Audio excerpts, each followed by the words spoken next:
What was really making him sick? In May of 1967, a man named Stephen Michalak stumbled out of the woods near Falcon Lake in Manitoba, and he was incredibly sick. Like, people don't know how he made it to the hospital by himself sick. At the hospital, he was treated for first-degree burns across his torso, like his chest and his stomach, that displayed in this weird grid-like pattern. Those weren't the only symptoms he was experiencing, though. He had this head-splitting headache, nausea, and weight loss, severe weight loss, that persisted for weeks. Not only that, but he had this weird funk about him, like this weird metallic smell that just seemed to constantly permeate from his skin. No matter how many times he showered, no matter how many times he changed his clothes, the smell just stayed with him.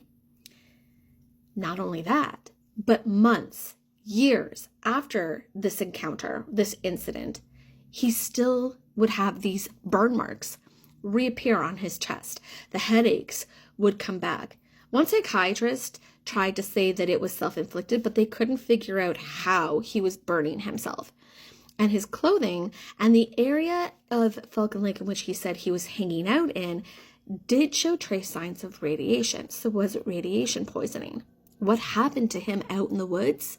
Well, according to Stephen, he saw 2 flying cigar-shaped metal objects in the sky, and one landed nearby him, so he went to investigate. And when he came close to this thing, he was hit with this blast of hot air, gas, something from it, and the moment he did, he felt instantly sick. This would become one of Canada's most well-documented UFO cases. The burns, the illness, everything was recorded and documented by police, military, even the Mayo Clinic, as they tried to figure out what was making Stephen sick. So whether or not you believe in UFOs or extraterrestrials, in this case, the medical evidence is undeniable. If you're interested in hearing more about Stephen and the Falcon Lake incident, visit the Down the Crooked Path podcast, available everywhere you listen to your podcast. Today's episode, we are journeying to the Down the Crooked Path sister podcast, Canadian Creepies. This is a story from the Tuesday segments that we've done a few weeks back. Right now, I am in the thick of holiday season in my personal life at work, so we're taking a little detour on the crooked path. But it's still worth the journey.